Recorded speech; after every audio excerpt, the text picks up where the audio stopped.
Much Ado About Nothing is a play considered one of the best comedies written by William Shakespeare at the end of the 16th century. Elements such as love, hilarity, combined with the reflection of honor and shame make this play memorable.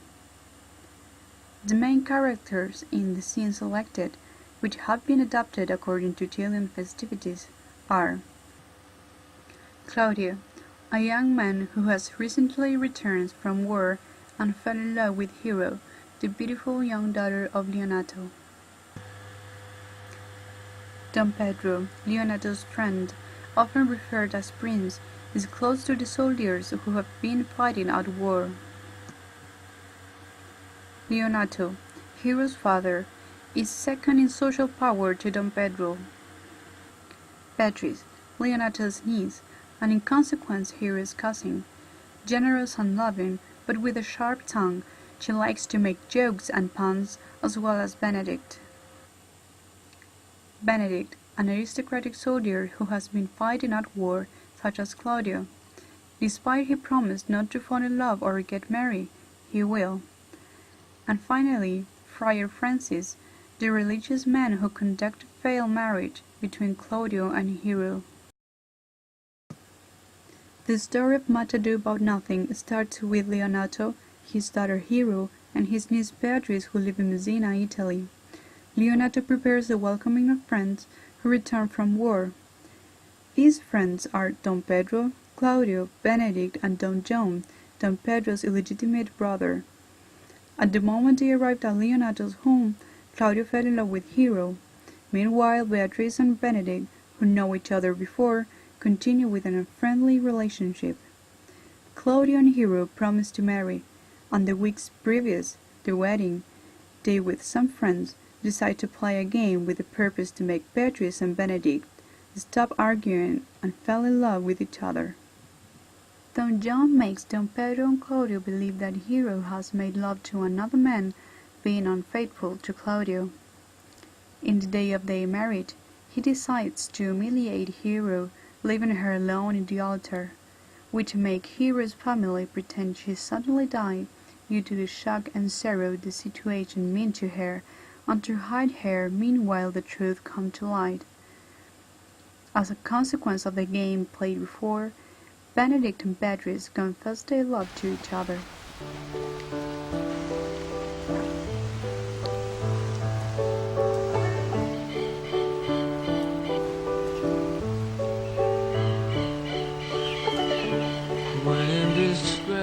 Come, friar, be brief.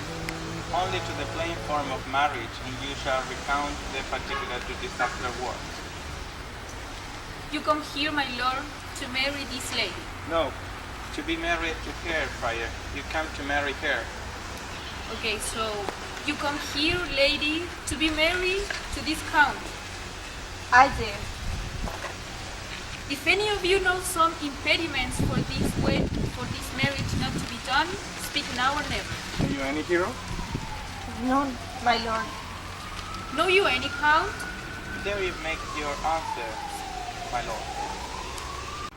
Oh, what men dare do, what men may do, what they daily do, not knowing what they do. How now interjections? Why does that be of laughing? Ha ha ha! Hold on, friar. Father, before you leave, will you give me, with free and unconstrained soul, your maid, your daughter? As freely son as God did give her me. And what have I to give you back, whose worth may counterpoise this precious gift? Nothing, unless you render her again. Sweet prince, you know me. You know who I am. So, take her back, Leonato. Give not thus rotten orange to your friend. Behold, this maid, this none of it. None of it. Do you mean, my lord? Not to be married, not to need my soul to an approved wanton. If you, in your own proof, my lord, have vanquished the resistance of her youth, and made the feat of her virginity. I knew you would say that, Leonato. But look at her. As a brother to his sister, you cannot do this. never, otherwise you. Out of this seeming! Seem to me a sign in her orb, but you are more intemperate than Venus or those rare savage animals. Is my lord well that he speaks so wide? The prince, why speak not to you? What should I speak? I stand dishonored. That had gone to him my friend to a common stay. It doesn't look like a wedding. Oh, true God! Leonardo, stand I here? Is this a prince? Is this a prince, brother? Is this a hero's face? Are our eyes our own? All this is so, but what of this? Let me but move one question to your daughter. And by that felony and kindly power that you have in her, bid her answer truly. I charge on thee do so, and so on my child. Oh God, defend me! How am I attacked? How you call this a ceremony? To make your answer truly to your name. Father, is this not hero? Who can blame it that name? Call me a fool. Do not trust in my readings nor my observations. Do not trust in my age either. If this sweet lady doesn't lie, guiltless under some bitter error. But Freya, it cannot be. Thou seest all the grace that she hath left will only add to her damnation as in a perjury. She not denies it. But why seekest then thou to cover with excuse that which appears in proper nakedness? Lady, what man is he you are accused of? They know who they are, but I know none. If I know more than anyone alive, than that maiden warrants, it's let my sins lack mercy.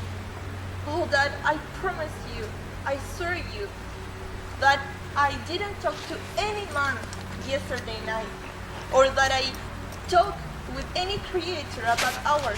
Please, hate me, refuse me, torture me to death. There is some strange misexpression in the princess. Two of them had their honor band. It's Don John whose spirit works in frame of villainous. I know not. If they speak but truth of her, these hands shall cheer her. But if they wrong her honor, these hands will also tear them apart. Pause a while and let me influence you in this case. Your daughter was left for dead by the princess. Let her be secretly kept in a while and publish that she is dead indeed. Maintain a mourning ostentation, and on your family's old monument hang sad epitaphs and do all rites that pertain to a burial. What shall become of this? What will this do? If the plan works, slander will change to remorse, and everyone who knows the story will regret and heartbreak. So when Claudio knows the news, all his humanity will need her, and he will regret of everything he said, even knowing that her infidelity was true. He will do it just for being with her again. Carry out this plan and wait for its success. And if the plan fails, there is always the possibility for Hero to conceal her life in religious life out of all eyes, tongues, and injuries. Signor Leonardo, let the friar advise you. Though you know my love is with Claudia and the prince, yet by my honor I will help you as justly and secretly as a soul should be with your body. Being there I flow in grief, anything may lead me. This well consented presently away, for two strange swords strangely they strain their cure. Come, lady, die to live. This wedding day perhaps is but prolonged. Have patience and endure. Lady Beatrice, have you been crying all this while? Yeah, we'll cry a while longer. I want to say that. You have no reason. I do it freely. Surely, I do believe that your cousin has wronged. You say so because you deserve me. Is there any way to show you my friendship? A very even way, but we cannot be friends. May a man can? Some can do, but you don't. I do love you more than anything in the world. Isn't that strange? As strange as the thing I don't know, but I love you, or don't believe me. I confess, nor I deny nothing. I'm so sorry for my cousin. By my sword, you love me. Don't swear it. Eat it. I will swear it, and I will make anyone eat the words that say that I don't love you. Won't you eat your words? With no souls that can deserve it. And I protest, I love you. Oh God, forgive me. For what offense? You have made me happy, but I was about to protest. I loved you. Come, and ask me whatever you want. Kill Claudio. No, for a wide world. You'd kill me to deny it. Farewell. Beatrice! Beatrice! No, I'm gone. There is no love in your heart. I pray you, let me go. But Beatrice! I will go. But we can be friends first. Do you really think that it's easier to be my friend than killing Claudio, my enemy? But do you really think that Claudio is the enemy? Of course he is, because he slandered my cousin, poor cousin. But Beatrice, by this hand I swear you I love you. Use it for another reasons. Do you really think that Claudio wronged Hero? I'm sure of that. Enough. I am engaged. I will taunt him. I will tell Claudio to render me fine and dear counts. I must say she's dead. And go, comfort your cousin. I will go. Luckily to Hero, some watchmen heard Don John's followers talking about the crime they committed against her, who later are arrested. Now that everything is clear, Claudio cries Hero's dead, and as a punishment he has to tell everyone how innocent Hero was. Leonato wants Claudio married to his niece, a girl who looks very similar to Hero. He goes to the church to marry the mysterious woman, and after Hero discovered herself, Claudio is overwhelmed with happiness. Then Benedict asks Beatrice to get married, who finally agree. At the end of this story, everyone dances to celebrate the double wedding.